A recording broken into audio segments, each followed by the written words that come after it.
रात के अंधेरे में एक महल के ऊंचे बुर्ज से चमगादड़ों की चीखें गूंजती हैं। चांदनी में एक रहस्यमयी परछाई खड़ी है जिसकी लाल आंखें जैसे अंधेरे को चीर रही हों। यह कोई और नहीं बल्कि वही योद्धा है जिसने अंधकार को अपनाकर अपने लोगों को बचाया। उसका नाम था व्लाद ड्रैकुला। लेकिन व्लाद तपेश हमेशा से ऐसा न था। वह एक राजा था, एक पिता था और सबसे बढ़कर अपने राज्य की रक्षा करने वाला योद्धा था। परंतु भाग्य ने उसे एक ऐसे मोड़ पर लाकर खड़ा कर दिया जहां उसे या तो अपने लोगों की बलि देनी थी या खुद को एक राक्षस में बदल लेना था। यह है उस अमर योद्धा की कहानी जिसने अपने लोगों के लिए अपनी आत्मा को अंधकार को सौंप दिया। कहानी शुरू होती है व्लाद टेपीज के छोटे से राज्य वालाचिया से। एक समय था जब उसका साम्राज्य शांति में जी रहा था, लेकिन तुर्की साम्राज्य की सेना चारों ओर से उसकी भूमि को घेर रही थी। तुर्की के क्रूर शासक सुल्तान महमद ने एक भयानक मांग रखी। वालाचिया के हजारों बच्चों को उनकी सेना में भर्ती किया जाएगा, जिसमें व्लाद का बेटा इंगेरस भी शामिल था। व्लाद के लिए यह अस्वीकार्य था। अपने बेटे और राज्य की रक्षा के लिए व्लाद ने लड़ने का निर्णय लिया, लेकिन तुर्कों की विशाल सेना को हराने के लिए उसे एक असाधारण शक्ति की आवश्यकता थी। को एक रहस्यमयी गुफा के बारे में पता चला जहां एक अमर प्राणी रहता था, एक प्राचीन पिशाच। व्लाद ने साहस जुटाकर उस गुफा में कदम रखा। गुफा के भीतर घना अंधेरा था, दीवारों से पानी टपक रहा था और ठंडी हवाएं एक भयानक सिहरन पैदा कर रही थीं।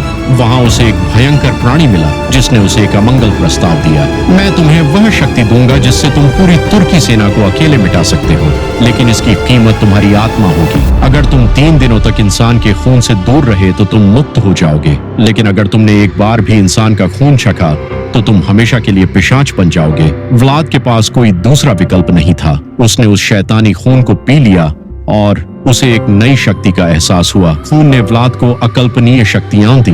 अब वह हवा में उड़ सकता था, अपनी आंखों से सब कुछ देख सकता था और उससे लड़ने वाला कोई भी योद्धा टिक नहीं सकता था। जब तुर्की सेना वालाचिया पर हमला करने आई तो व्लाद अकेला ही युद्ध भूमि में कूद पड़ा। उसने अपने नंगे हाथों से दुश्मनों को चीर डाला। उसकी चालें इतनी तेज थीं कि दुश्मन की तलवार उसे छू भी नहीं सकती थी। पूरा मैदान खून से लाल हो गया। तुर्की सैनिक डर के मारे कांपने लगे।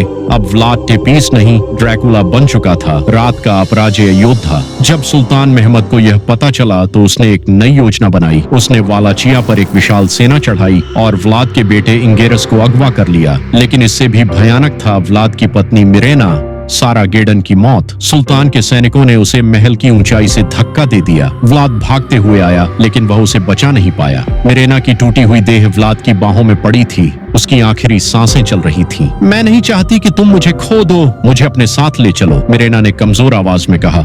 आंखों में आंसू लिए व्लाद ने उसे आखिरी बार चूमा और फिर उसने अपने अंतिम वचन निभाए। उसने अपनी पत्नी का खून पी लिया। अब व्लाद के पास खोने को कुछ नहीं था। उसने अपनी अंतिम लड़ाई की तैयारी की।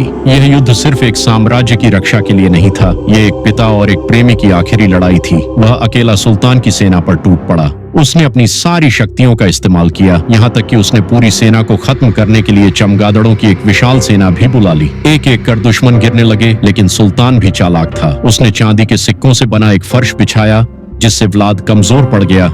लेकिन ड्रैकुला इतना आसानी से हार मानने वालों में से नहीं था। उसने अपनी अंतिम ताकत जुटाई और सुल्तान महमद को खत्म कर दिया। युद्ध जीत चुका था, लेकिन व्लाद को अपनी कीमत चुकानी पड़ी। उसने इंसान का खून छक लिया था और अब वह हमेशा के लिए अमर राक्षस बन चुका था। उसने अपना राज्य भी छोड़ दिया और हमेशा के लिए अंधकार में चला गया। लेकिन कहानी यहीं खत्म नहीं होती। सदियों बाद एक आधुनिक शहर में एक रहस्यमयी शख्स एक महिला से मिलता है। वह कोई और नहीं बल्कि व्लाद ड्रैकुला ही था। पीछे से एक आवाज आती है, खेल शुरू हो चुका है। और यहीं से शुरू होती है एक नई कहानी। व्लाद ने अपने लोगों के लिए खुद को राक्षस बना लिया, लेकिन क्या वह सच में एक खलनायक था या एक ऐसा नायक जो दुनिया से अलग था? क्या आप उसकी कुर्बानी को समझ सकते हैं? क्या आप भी उसके फैसले से सहमत हैं? तो दोस्तों, यह थी ड्रैकुला अनटोल्ड की पूरी कहानी, एक ऐसे योद्धा की जो अमर बन गया।